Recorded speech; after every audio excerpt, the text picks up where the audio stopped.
afternoon and welcome to First Financial Biz Beat, presented by the Business Courier. I'm Kyla Woods. Freedom, equality, and opportunity. That's the American dream. But there are a lot of obstacles in the way of some achieving that dream. On the front page centerpiece this week, how the financial system fails Black-owned businesses. The in-depth analysis by the Courier's parent company is loaded with numbers and statistics. It basically boils down to this. It's a lot harder for Black business owners to get money from banks. Mortar's entire operation is mentoring and supporting minority entrepreneurs and helping get their businesses off the ground. They've seen the disparities firsthand. We have found that we often have to do twice as much to get half as far, just in general, even beyond just banking, but even to get grants and things of that nature. Sometimes you have to have more proof points or more examples of how your programming has worked than some of our white counterparts who could just be starting out their business with nothing to show for, no minimum viable product. We typically have to create more, have more examples, more anecdotes, more statistics, and then the offering of financial capacity is typically lower even when we have more things. But if 2020 has been anything, it's been a wake-up call to do something about it. And some banks and business groups are leading that charge. Courier publisher Jamie Smith talked to one of them, Fifth Third's Kala Gibson. Thank you, Kyla. And thanks, Kala, for being on the show today. Now, I know they're talking about national trends, but progress has been made this year locally, according to you and according to some of our other bankers. Are you seeing things better regarding loans to Black business in Cincinnati? And talk a little bit about what you called a rallying cry that is the outcome of COVID-19. Thanks, Jamie, and thanks for having me on the show. And no, I continue to be unbelievably optimistic about the future of Black businesses. So when you think about it, since June, there has been a rallying cry with billions of dollars pouring into organizations that support Black-owned businesses. You're seeing that locally here. So I'm the board chair for Mortar locally, and we've had our biggest year thus far with raising funds. And then there's also another initiative that's kicked off with the Port, Fifth Third, Urban League, and other organizations around the Cincinnati Regenerator Program, which is really focusing on our neighborhood business districts and trying to make sure that African-American owned businesses have real estate as well as access to capital and technical assistance. So again, we're seeing some great momentum. I'm excited about it and hope we can continue down that path. Okay. You were quoted this past week in our paper saying that some of the reasons Cincinnati's Black businesses have trailed their white counterparts is because of accessing funds. In accessing funds, there's been a lack of that banking relationship for these businesses. Talk a little bit about that. Yeah, so the African-American business community has been underbanked and underserved for many years. And I would tell you that some of this has been institutional and structural. We think about in the 70s with redlining, predatory lending, all these different things that actually prevented African-Americans from being a part of the banking system. So there's built this level of mistrust and not really interested in having a relationship with a bank. So when I talk to small businesses, I try to really stress the importance of having that strong relationship with a bank, not just a depository account, but an actual relationship with the financial institution. And we saw that with PPP, because in order for you to get that funding, you really had to have a relationship with the bank. And so we saw that with the stats that you mentioned earlier, that a lot of African-American businesses were shut out of PPP. And I know at Fifth Third, we had to take a proactive approach and use our small business community lenders to actually go into the communities and bring these businesses in the bank.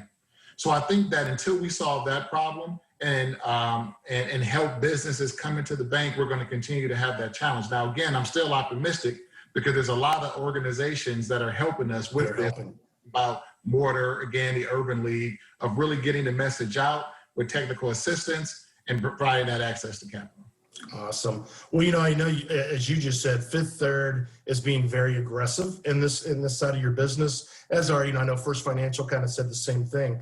But can you tell me, how is Fifth Third Bank's approach to earning this business or developing these relationships? So at Fifth Third Bank, our mission is to be the bank of choice for African Americans in this community. And we're going to do that by investing. So we're going to commit to $3 billion over the next 3 years to help African American businesses thrive.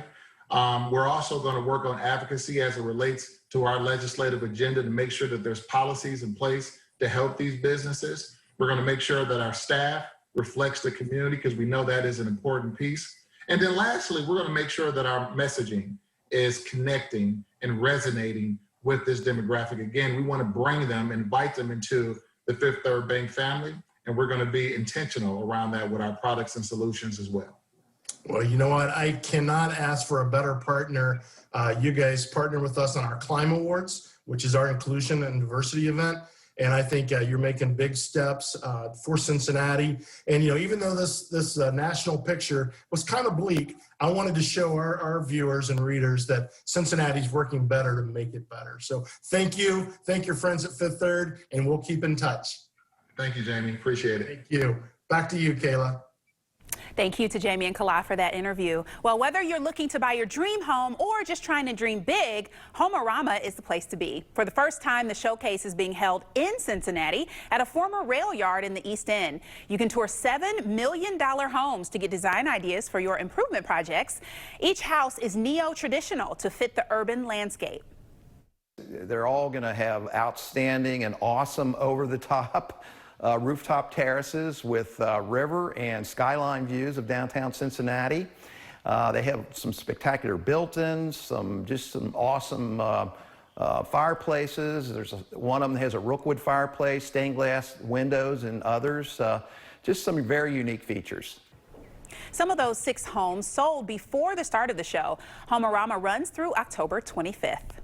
The old Second National Bank building downtown is finally being converted into living spaces. Work is set to get underway on the $35 million project next month. And when it's finished, the 13-story high-rise will feature 60 apartments, and there will be a new building right next door with 70 residential units. A brewery years in the making is about ready to open inside a local landmark. Cartridge Brewing is inside the old Peters Cartridge factory in Kings Mills. You likely know it as the Powder Factory. The massive rundown factory has been out of commission for decades. When Kyle and Lindsay Hackbarth heard it was going to be redeveloped into lofts and retail space, they knew they had a once-in-a-lifetime opportunity. So we're not just a brewery making beer. We are also a full-service restaurant, have a full wine program and liquor program, and we really say that we're a hospitality company that happens to make beer. We're looking to create a community hub and reinvigorate an old building that has meant so much to the local community throughout so many years.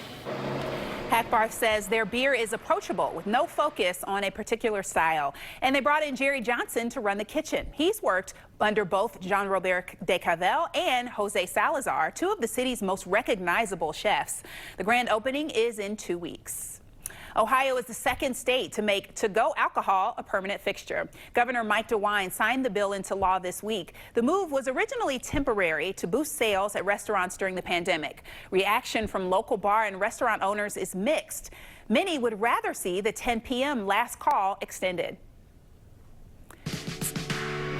Still to come on First Financial Biz Beat, biscuits in the burbs, where you'll find Boomtown Biscuits' newest location.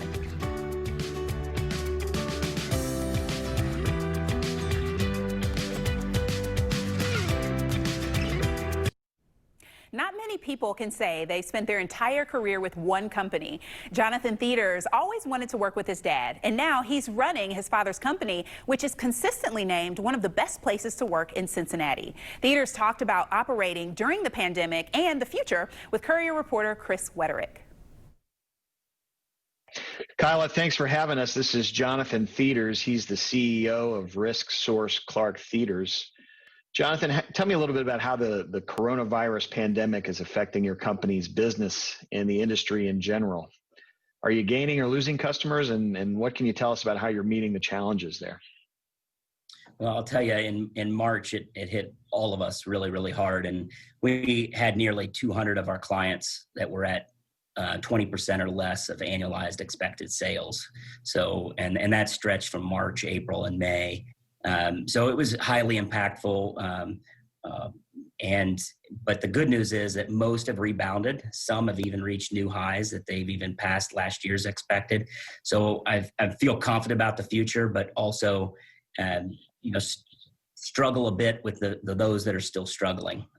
I found that, we are an asset to this community. And so within several days, we launched our Coronavirus Resource Center with free downloadable work from home guides, HR toolkits, policies and procedures. We ended up giving that to the entire community. So it was you didn't even have to put in your name to get it. It was just on the web, because we felt like we needed to lean into this situation. And that's what we told our staff. There's nothing that's going to change this. So we need to focus on leaning into it. And our clients need us more than they ever have. And so for us, we're actually having our best year ever. It started out as a real struggle in those first few months. And it's really picked up. I think a lot of our competitors have fallen back on their heels. And we had a record new business last year, and we just passed that number in August. So full steam ahead, and it's through client service and doing the right thing every day. Great. RiskSource, Clark Theaters, you guys opened an office in Knoxville last year. It was the first location outside of the region. How has that expansion progressed, and are there plans for future growth outside of Cincinnati? Absolutely. I mean, we're always looking for great people. So I've known Ryan Mefford, who leads that office, for almost 8 years. He was looking to branch out on his own, and I knew we had to have him in our family business.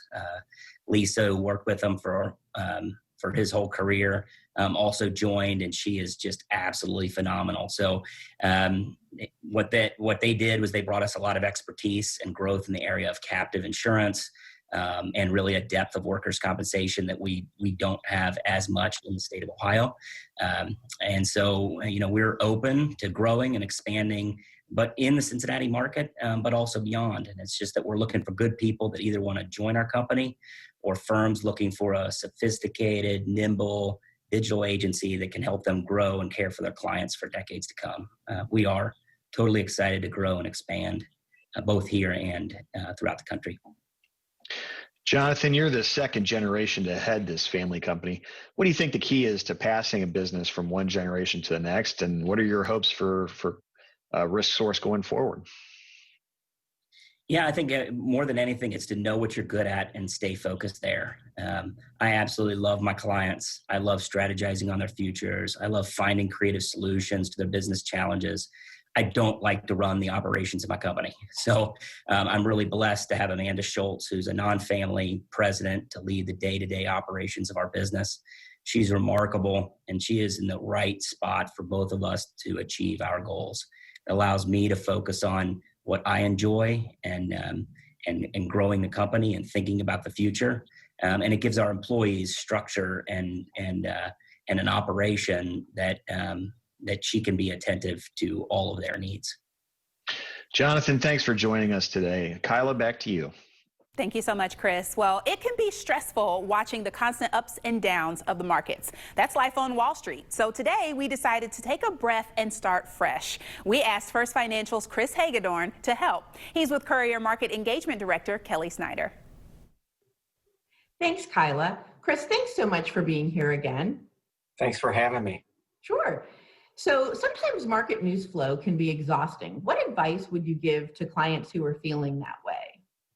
Yeah, so my advice would be to get back to the basics and focus on some longer term investing concepts. And, one of the most underappreciated, in my opinion, often forgotten, is the power of compounding effect, which is how money accumulates over time with the idea of interest compounding on itself. And the impact of this effect is probably best illustrated in chart form. So if we look at the chart here, you'll notice the blue line begins to bend up more steeply over time. And intuitively, if this chart were a stock, you'd want to own it. But if you believe in disciplined long-term investing, that trajectory can be very real. Now, as you can see in this example, again, we're using some underlying assumptions here, but you'll notice it takes about 20 years to get to that first $1 million threshold.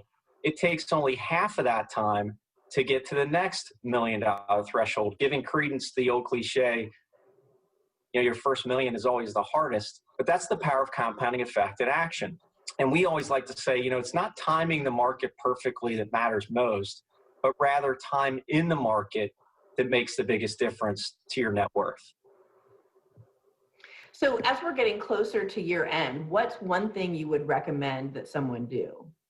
Yeah, so I just talked about the power of compounding. Now I'm going to talk about the power of self-reflection. So this is a great time of year to do a little self-reflecting and ask yourself the question, what am I really trying to accomplish as I think about my financial future? Now, obviously that answer is going to be unique to each individual, but at its core, most of us are trying to figure out the following. Number one, what's my number? What number am I trying to get to? And when do I need to get there? Number two, what's my spending rate once I do get there?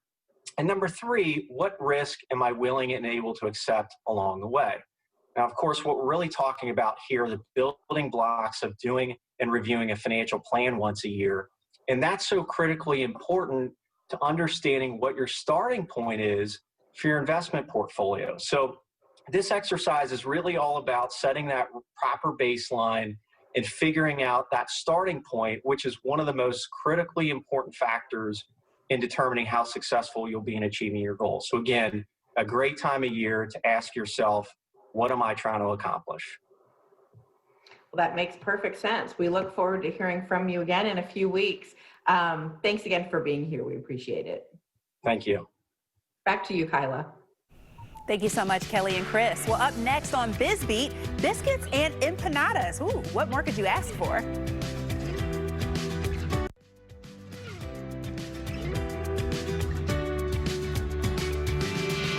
You'll now be able to get your biscuit fix in the burbs. Pendleton's Boomtown Biscuits and Whiskey is expanding into Union, Kentucky. Owner and chef Christian Gill says since many people are still working from home and not coming into the city as often, it makes sense to take the biscuits to the people. The new Boomtown will open in the old Sugar Fire Smokehouse in February or March. O'Brienville is getting an Argentinian restaurant. Pampas will be in the former 8th and English space off Madison. The group behind Che and Alfio's is running the Argentinian gastropub. Pampas has not yet set an opening date. And one of Northern Kentucky's top restaurants is being honored nationally, but not just for how tasty their food is. Bouquet is being commended for utilizing the entire food chain. We're talking true farm to kitchen to table. 90% of the ingredients are sourced locally, leading to an ever-changing menu. And for those reasons, it's been named a 2020 Good Food 100 Restaurants. Chef owner Stephen Williams is gearing up to open Spoon Kitchen and Market right next door in the River House development. Williams describes it as a cross between a Whole Foods and coffee emporium.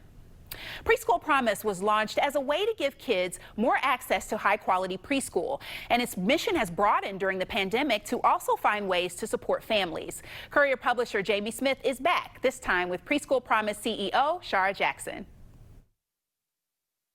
Thank you, Kyla. And Shara, welcome to the show today. Thanks for having me. I want to share with our audience a little bit. I think most people know what Preschool Promise is, but for those that don't, can you briefly give them an understanding? Absolutely. The Cincinnati Preschool Partnership is between Cincinnati Public Schools and community providers, and the goal of the Cincinnati Preschool Promise is really to make high-quality preschools affordable and accessible to every child in Cincinnati so that they are ready for kindergarten. I don't think anybody could have said it better. Can you tell me, I know you guys just released your 2019-2020 annual report. Were there any key takeaways this year? We're really excited to say year 3 evaluation that we included in that annual report showed us that we have more providers than ever that are reaching high quality, and that every child at every socioeconomic level benefits from a high quality preschool and shows up to kindergarten ready. The takeaway was really that during this most challenging time with COVID, we had the resilience of providers and families to continue the work to reach high quality, to continue to educate our youngest learners, and to really make progress to make sure that every child gets a strong start. You couldn't make any better connections than that. Obviously, most of our viewers are businesses or business leaders. Can you connect a little bit? What is the value of good preschool, to the future workforce, but, to the workforce now, as well as the future workforce? Well, I think this COVID period has given all of us a wake-up call to really talk about the value of early childhood education and preschool providers and childcare providers. We know the immediate value is to make sure that parents have a safe healthy place to leave their children while they're able to go to work. But we also know long-term, children who show up to kindergarten ready are more likely to be on track at 3rd grade, more likely to be on track at 8th grade, more likely to graduate high school, have more credits, get into a college, and to continue on their career to get solid jobs and go through workforce programs.